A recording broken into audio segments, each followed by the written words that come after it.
weekend edition of Goal Post.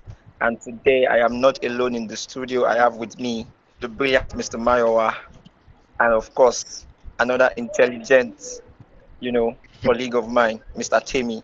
Welcome to today. I'm doing great. A whole lot of things has been happening in the world of football. Arsenal getting a late victory. Barcelona not knowing what hits them. They can't stop getting red cards and losing again. There is the weekend game that we are looking forward to, Man City versus Chelsea, which is also something that might define where the league goes. So there's a lot of things to talk about, but like I always say, it's always amazing to be here on the TGIF edition of the Goalpost. Nice one, good one, Mr. Mayowa. You have touched on very, very important, events that happened during the week and one that we look forward to this weekend as well. Let me go over to Mr. Temi. Mr. Temi, how are you doing today? I'm doing good and fine. I'm doing fantastically well. It's a wonderful Friday and a very good time to talk about sport. Absolutely. Again, it's nice to be back.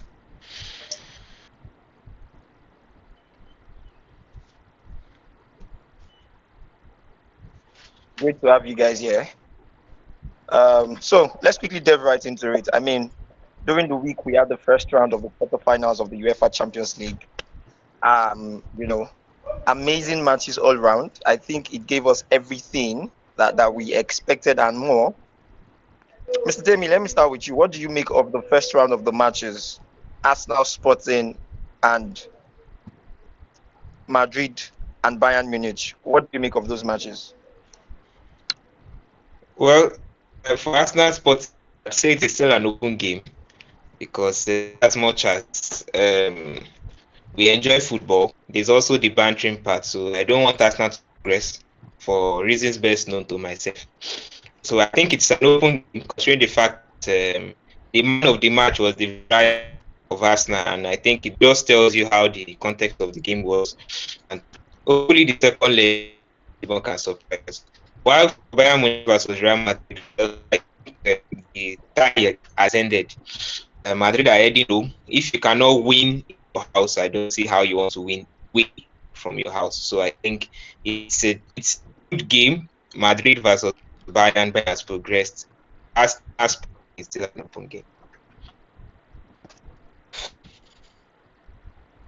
Thank you very much for that, Mr. Tim. I'm still going to come to you. But let me quickly go to Mr. Mayo. Mr. Mayo, what do you make of the matches?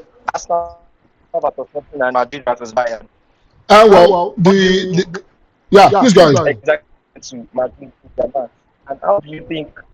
So two questions here. What do you think Madrid could have done better in the match? And what do you think gave Arsenal the edge eventually in the match? The thing is this. I think the signs was there. When Madrid played against Mallorca over the weekend, the result was very poor. They could barely muster a performance against a Mallorca side.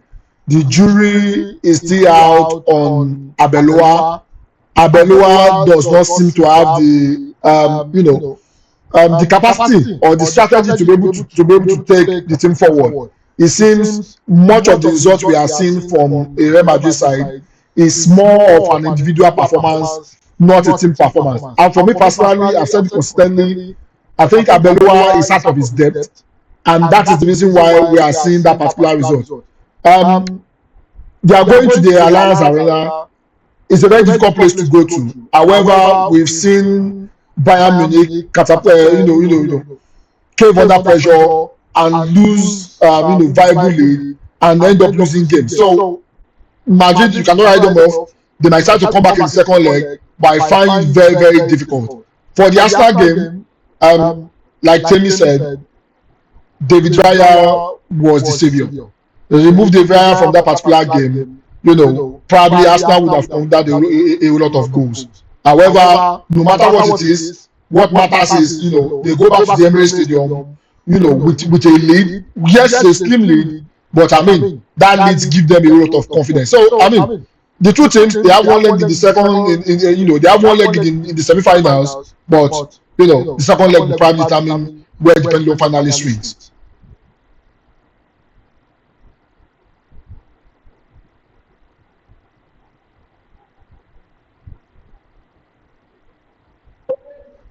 Okay, fantastic one, Mr. Mayowa. But let me take you up on the conversation about Abelua and his style of play and how his coaching,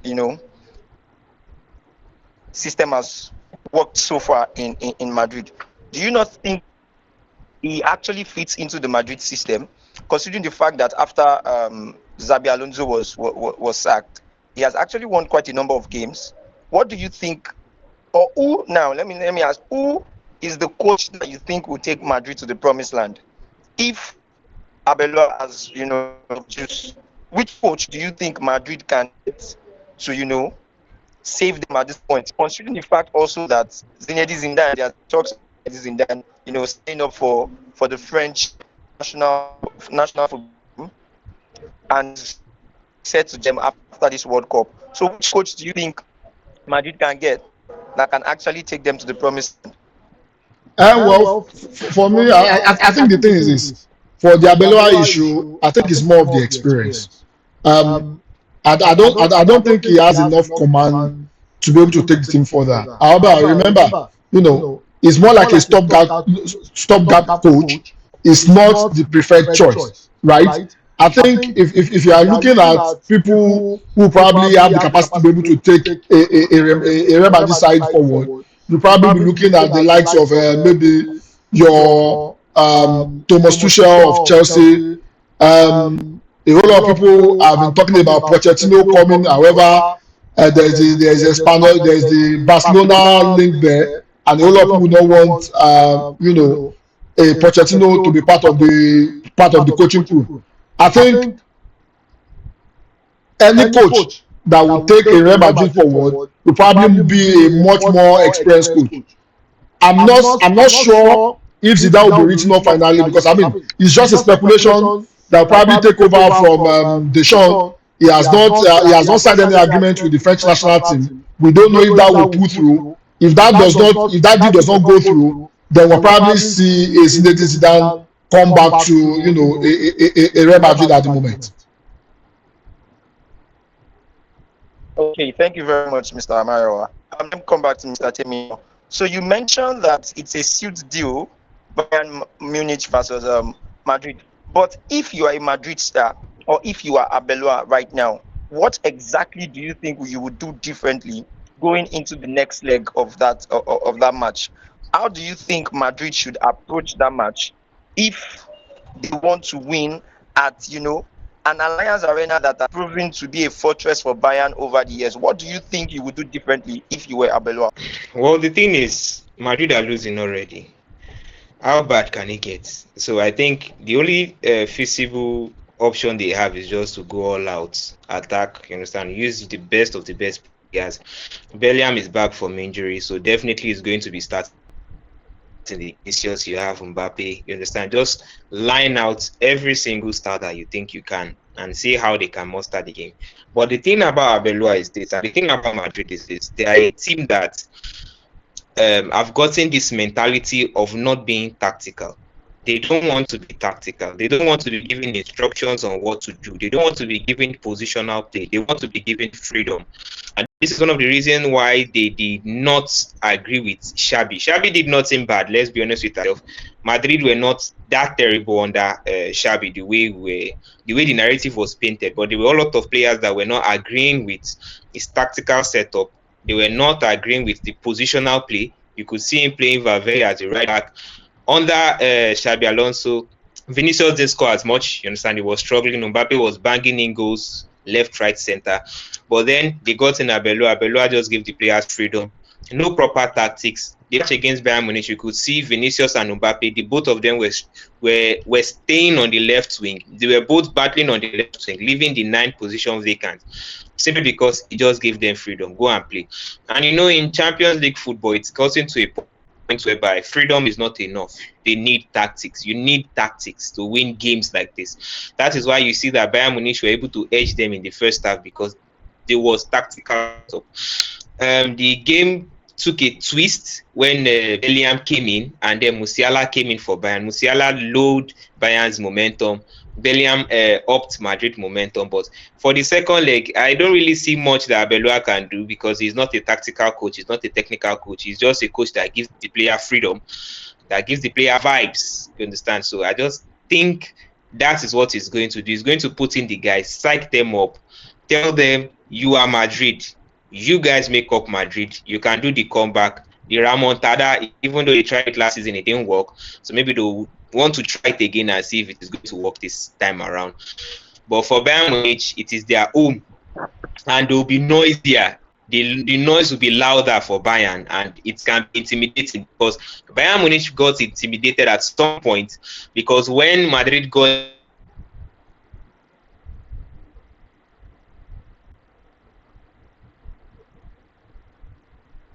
it's one of them intimidated, and I think it affected their play.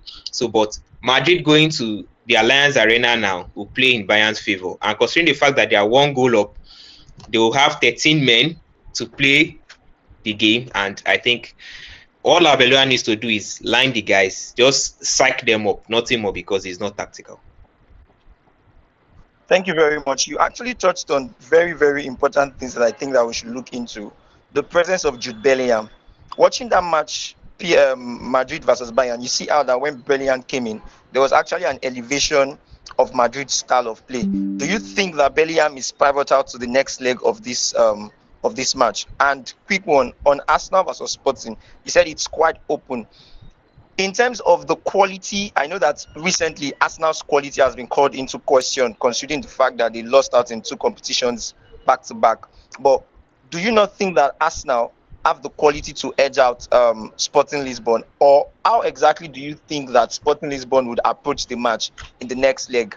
I think their captain will be back. It was a huge miss for them in the first leg.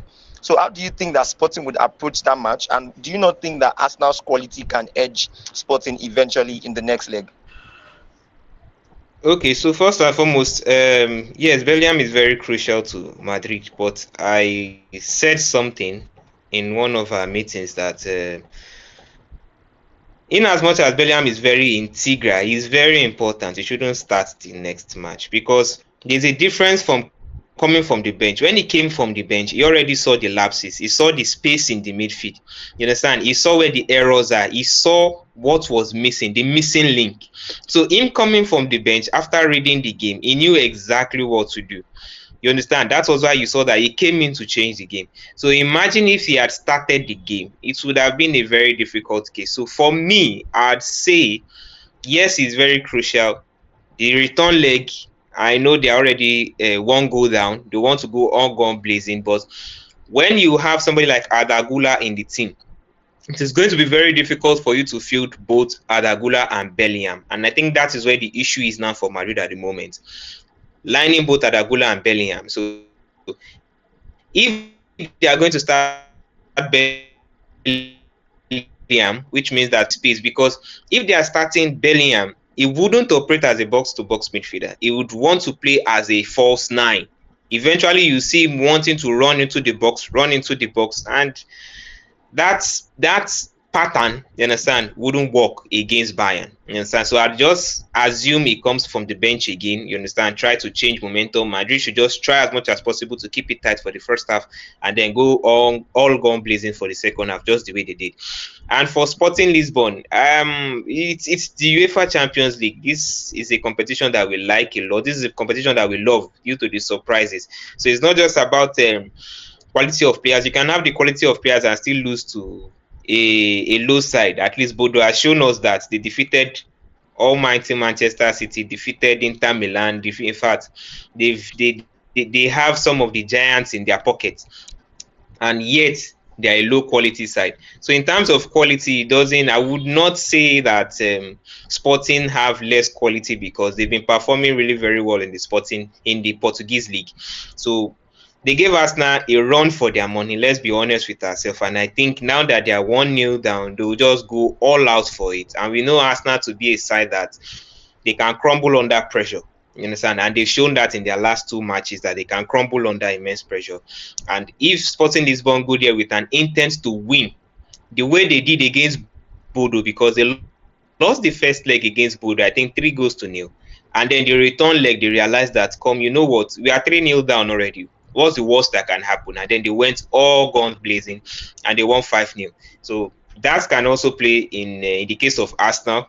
And you know, when when Sporting Lisbon gets a goal, then there's this reverse psychology that Arsenal are going to go through. Like, are we going down this road again? We lost against Manchester City, we lost against Southampton, and here we've considered a game to Sporting Lisbon.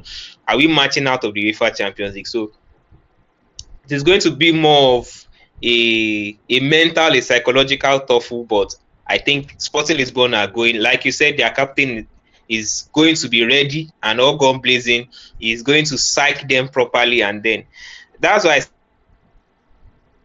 said the game, considering Raya won the man of the match, that alone speaks a lot of volume on how the intensity of the game was. And I think the return leg, Arsenal might want to sit back and not go forward. And if they sit back, they invite a lot of pressure, and they are not good under pressure. So that is why I think the game is still very much open, and I'm edging Sporting Lisbon for this. Okay, thank you very much, Mr. Temi. You've said a lot. Mr. Mayowa, let me come back to you.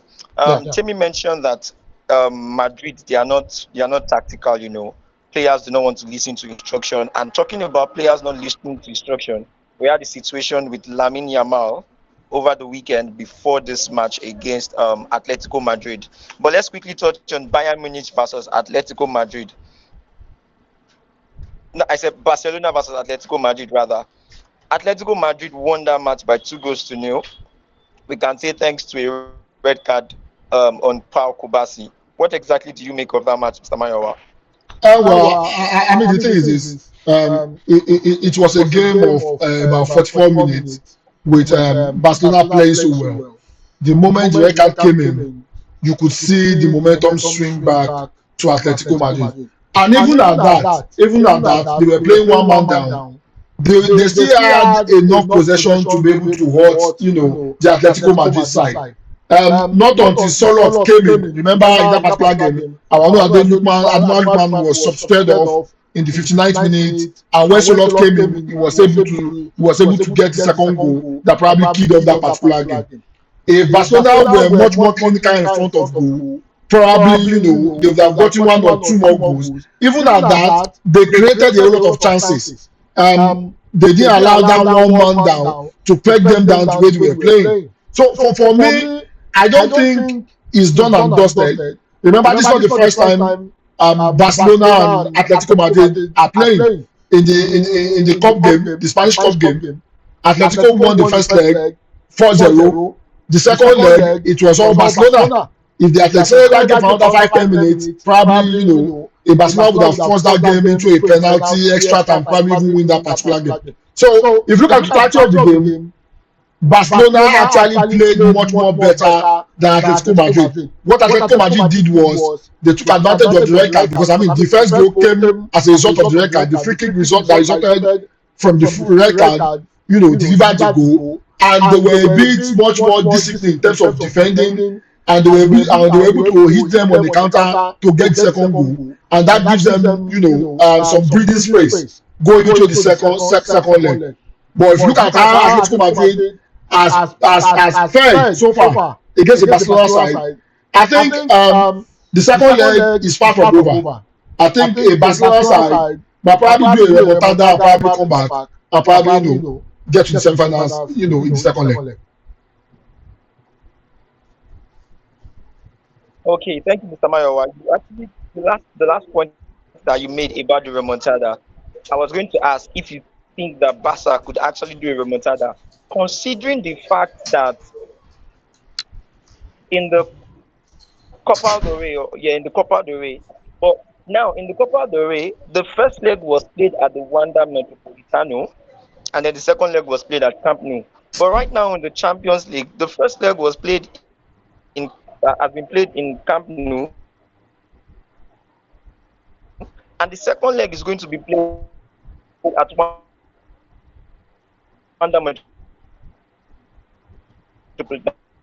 get the fans up. Do you go all out against Atletico Madrid and their fans, who are going to also play a key role in that match in the next leg? Well, I think the first thing is this: you can't write off what the home support brings to the table. Like we fondly say, the home supporters are the 12th players. The noise and everything, we have a whole lot. The atmosphere, becomes very intimidating, and that might play into the hands of the home team. However, this is a Barcelona side that we are talking about. These are two teams that know each other very well. We've seen how Atletico Madrid squandered lead. I will take you back to the same Champions League. We've seen Atletico Madrid go into a game with a 3-0 lead. I think the round of 16, and they were almost knocked out. They were conceding goals. So I will not want to. I will not want to say because the second leg is happening at the Wanda Metropolitano, it's a done deal for Atletico Madrid. I think it's more of what Atletico Madrid do on that particular day. If they're able to be much more disciplined and much more tactical savvy, yes, they might have it. But you are playing against a Barcelona side that doesn't care. They have a philosophy and they have players that can do the damage. So irrespective of whether it's going to happen in the Wanda Metropolitano, what matters is, can Atletico Madrid hold off the attack of Barcelona on that particular day? That's when we are going to get to know.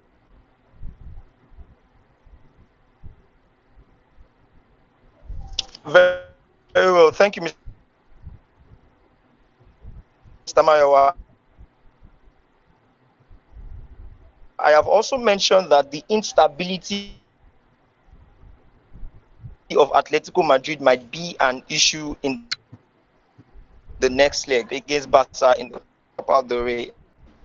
I do not exactly know, or I do not exactly think that they are stable enough to be able to go all the way against Barcelona. But then again, they have a very fine record against Barcelona in the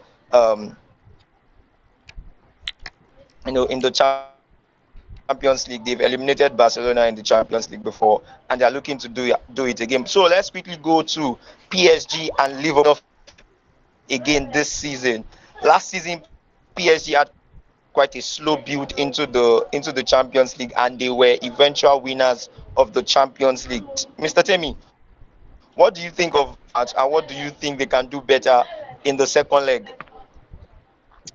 I expect what happened against Chelsea to happen against Liverpool. Yes, and I expect the second leg to be a very, very interesting encounter whereby we're going to eventually finish up the thing. Liverpool have been terrible all season, and it just keeps getting worse by the match. It just keeps getting worse by the match. It seems they just keep looking clueless at the moment. And when you look at the way PSG are playing, they look like a side that wants to defend the UEFA Champions League. That is the aim. I think that is what is the driving force for the players. They are looking at, okay, since we've won the first one, nothing is stopping us from winning the second one. Since they still have the same group of players, since they still have the same crop of players. For Liverpool, I do not really understand why Arne Slot is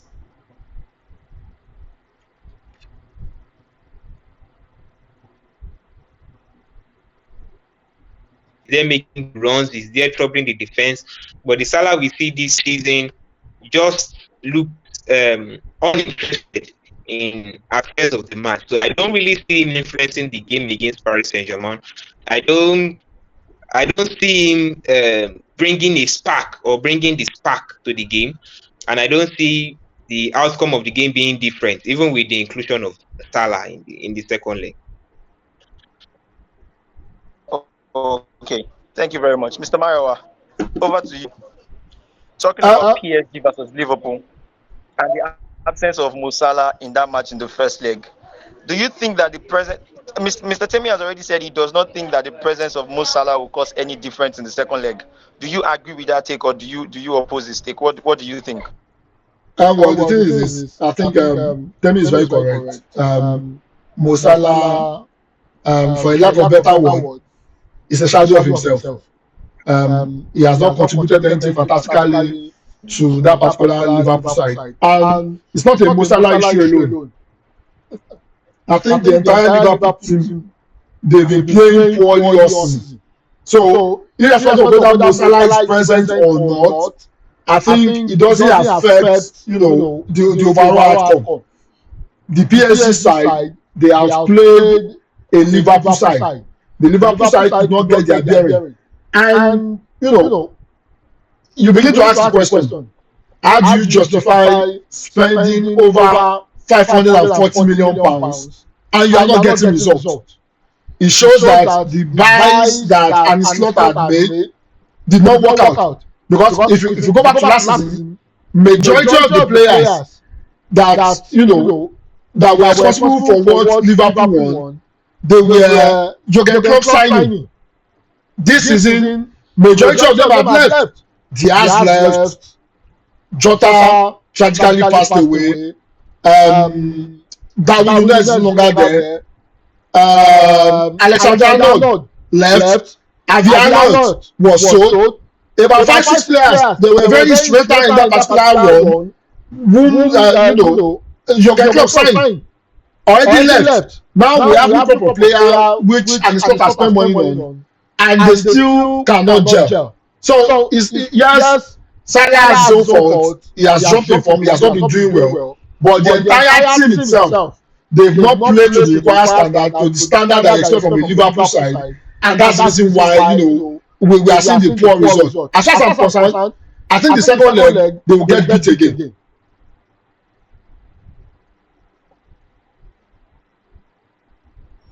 Thank you very much, Mr. Mayowa. I like a particular statement that you said. You said it's not a Mo Salah alone, it's the whole Liverpool side. I mean, yes, Mo Salah has dropped in form, but that can be said for some other players in the Liverpool side. Talking about Liverpool, I want us to delve into the English Premier because playing against Fulham. Before we go right there, I want to get your predictions on the next leg of the second leg of the quarterfinals of the UEFA Champions League. Which teams do you think will progress the semi-finals of the UEFA Champions League? Mr. Temi, let's start with you. Oh, okay. I see a Sporting Lisbon. I see a Bayern Munich. I see an Atletico Madrid, and I see a Paris Saint-Germain. That's my take. Sporting Lisbon, Bayern Munich, PSG, Atletico. Mr. Mayowa, what is your own prediction? For me, it's going to be PSG, Bayern Munich. Barcelona will probably come back and do a number on Atletico Madrid. Then for Arsenal, I think Sporting will probably get it. I think Sporting might shock Arsenal, at home. So it's going to be PSG, Bayern, Barca, Sporting.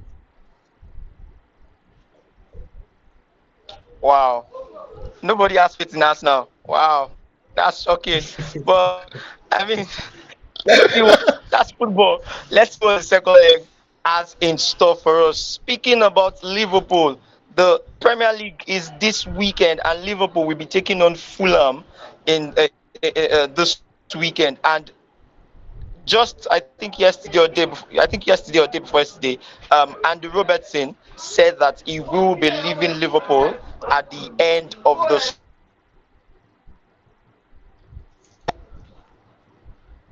And Robertson said he would be leaving Liverpool at the end of the summer. I mean, it was pivotal to their title charge last season, as you already mentioned, Mr. Mayowa, and Robertson, Trent Alexander-Arnold, Luis Diaz, sadly the late Diogo Jota, and they were, key players in that Liverpool side last season. Now, I'm not going to be asking about Liverpool versus Fulham. I just want to ask, what do you make of this Liverpool side after this season is over. I think there's a huge possibility that Arne Slot might be leaving, and then maybe Xabi Alonso will take over.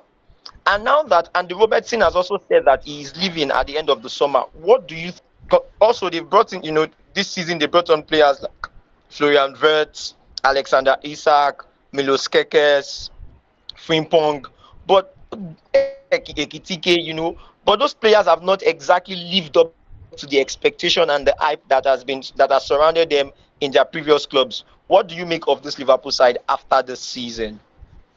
I think it's very simple. Yeah, I think it's very simple. And it's not as failed. If you're an investor, if you invested 545 million pounds in the project and it's leading you nowhere, you need to rethink your investment. And the person you gave the money to make the investment for you needs to be finger in all of this. So, and it's not will probably go. And if the result does not improve, they might even fire him before the end of the season. That is where that might happen. So, and it's not needs to go. That's number one. Number two, majority of the players, right, that Jurgen Klopp signed, majority of them are beginning to move on. Robert Anderson, yes, is in his 30s, and that's the reason why he wants to move on. He has won everything with Liverpool. There's no challenge to go after again. Then he probably needs to go, right? However, the thing is this: can the new coach, bring in a bit of fresh air? Can they get the signings right? Remember, if you look at the number of goals they've considered based on mistake from the centre of defence, it's about 75% of their goals, and that is pointing to Van Dijk and Konate. Irrespective of the issue they have in front of goal, they also have issues defending. So the coach needs to go. There is a need to go back to the drawing board in terms of getting players that can get them where they want to be, and that's how Liverpool gets back to the level that we used to know them at. Mr. Temi, what do you think of that match, Arsenal-Bournemouth, for the match tomorrow at 12:30? What is your take on that match? Well, I think this is the beginning of the end, and it is now left to Arsenal to determine if it will be an happy end or a sad end. But this is definitely the beginning of the end, because when you play against Bournemouth, the pressure is on you. And then you've lost your last 2 matches, you understand, facing English sides. And then you are up against Bournemouth, who are, I think, they've lost only once in their last 12 matches. So when you come against a team like that, and Bournemouth has nothing to lose, like I said, Arsenal are a team that have not grown to that level to overcome pressure. So they just might fall under pressure against Bournemouth. And considering the fact that they have a return leg against Sporting Lisbon to prepare for, so I think it is an open game. If Bournemouth plays their card well, they can get a win. But we shouldn't acknowledge the fact that Arsenal has very good squad depth. But despite this squad depth, the mentality of the depth is what matters, because we saw heavy rotation against Southampton. And they thought maybe since there was heavy rotation with the quality of players Arsenal had on the pitch, more than that of Southampton, they thought they were going to get the results, but then they couldn't. So they would have to be very careful in how they rotate their players against Bournemouth. And I think the game is just an open game. It's an open game. If Bournemouth gets their tactics right, they are going to definitely win the match. Because they have another midweek game to play, and they have to prepare for both of them. So like I said, it is the beginning of the end. Will it be an happy end for Arsenal, or will it be a sad end at the end of the season? Thank you very much. Before we go into the big one, Mr. Mayowa, your team, Manchester United, takes on Leeds United. What do you think of that match? Do you think that Michael Carrick will continue again his win run? Or what do you think would take place in that match, considering the fact that Leeds are 15th on the table and Nottingham Forest are right behind them with 32 points, while Leeds are 33 points. Do you think Leeds United will want to lose that match and drop down into the relegation zone? What do you think Manchester United will do in that match tomorrow? Is this on Sunday rather? Well, it's very simple. Manchester United is on the winning trajectory right now. The game we drew against Bournemouth, everybody knew that it was because of the referee, because of the bad calls and VAR. I think the result's going to go one way. Manchester United is going to win. There will be no justification for Manchester United not winning. And this is not me trying to brag because I support Manchester United. In the last couple of weeks, Manchester United has not kicked the ball. So what will be the justification for not being able to dispatch a lead side that's currently battling with relegation? So it's going to be a one-way traffic. I think Manchester United is going to win that particular game. And the match is set to take place on Monday rather. I said Sunday. The match is set to take place on Monday. It's Monday Night Football. Manchester United versus Leeds United. Now let's go to the big one that is C takes on Manchester City at Stamford Bridge. But before we talk about the match, let me quickly give you the position of each of these teams on the table. Manchester City are second, 9 points behind Arsenal, and they are 61 points, while Chelsea are sixth on the table and they have 48 points, 1 point behind Liverpool, who have 49 points. Now, here's the thing.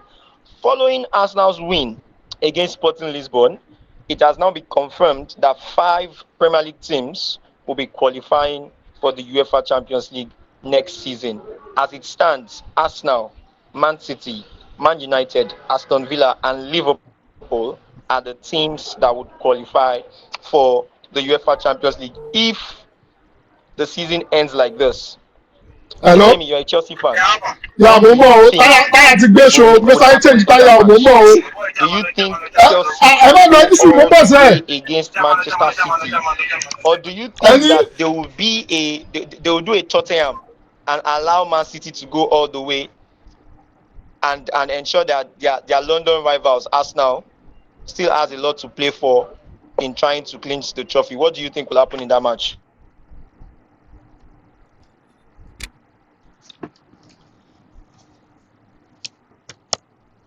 Those points are not so very big.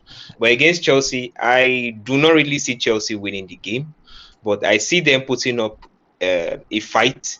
Considering the last match that they played against Portville, putting in players in their right position brought about at least 7 goals, you understand, which in turn tells you that, okay, yes, you did something right.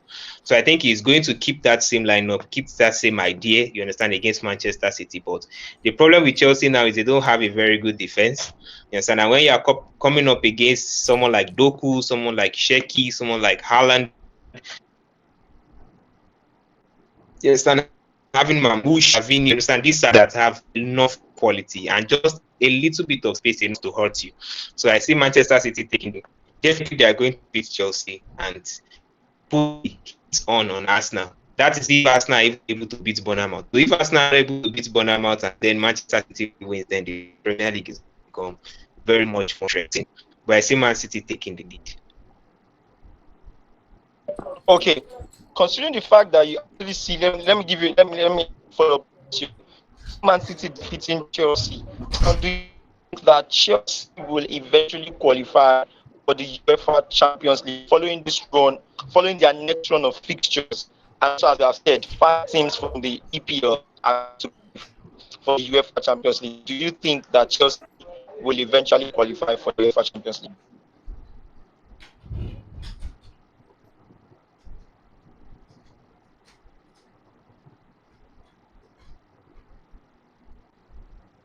Who will be lucky enough, not who is good enough. So it's battle of the poorest. So Liverpool in a poor form, Chelsea are also in a poor form. So it's a matter of who will be lucky enough to be there.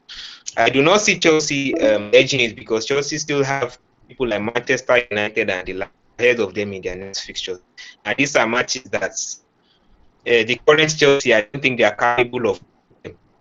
You understand? So currently at the moment, if this thing ends like this, they are out. So it's just like I said, a battle of the best loser, let me put it that way, between Liverpool and Chelsea.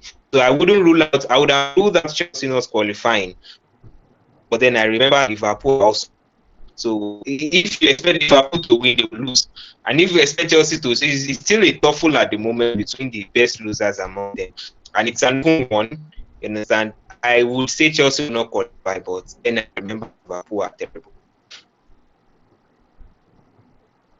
Good. So, quick one. Give predictions for that match. Man City, Chelsea. What are your predictions? I know you said Man City would win, but with what scoreline? I'm saying 3-0. 3-0. You do not think Chelsea would score at all? I do not see them scoring at all. 3-0. Okay. I mean, well, I think that in recent years, has been the team that the time that you actually expect them to be completely demolished is the time when they actually go all out against the team that that's supposed to demolish them. We saw it against PSG in the Club World Cup, considering PSG's run throughout that season. We also saw it against Bayern Munich in 2012 in the Champions League, even against Man City in 2021 in the UEFA Champions League as well. You do not think that this current team has the mentality to go all the way against Man City? They have the quality to match Man City. They have the personality to also go head to head with Manchester City, but they don't have the leadership to win Manchester City. So I think that alone should just rub the context in. They don't have a manager that has the tactical awareness and technical know-how on how to beat Manchester City, but they have the players that, because these same players at Chelsea are the ones that defeated Paris Saint-Germain. What changed? The leader changed. The personality leading them changed. Maresca left and then they brought in Liam Delap. So the change in Chelsea is just the leadership, and I don't think Liam Delap has that tactical and technical depth to match a genius like Guardiola, who is hunting Arsenal for the league. Yeah, well said. Well said. I also do not think that Rosinho has, what it takes to be able to with this Chelsea side. Quick one. Arsenal Bournemouth. What are your predictions for Arsenal Bournemouth? 1-2. Okay, in favor of Bournemouth. Okay. Yep. Manchester United versus Leeds. What do you think? What are your predictions for that match? I think it's giving Man United a shocker, probably maybe a 3-2. Okay, very good then. Very good. Look out for this weekend in the English Premier League. Arsenal on Bournemouth, Manchester United taking on Leeds United, Liverpool taking on Fulham, and of course the big one, Manchester City versus Chelsea on Sunday. Till we come your way again, ladies and gentlemen, that's it from us. And when we come next, we'll be looking at the review of the matches and, of course, what to expect in the second leg of the quarterfinals. Thank you, Mr. Jamie, for joining us today. I'll see you Thank you for having guys me. next time. All right, then. Have a wonderful day. And you too. Bye. Thank you.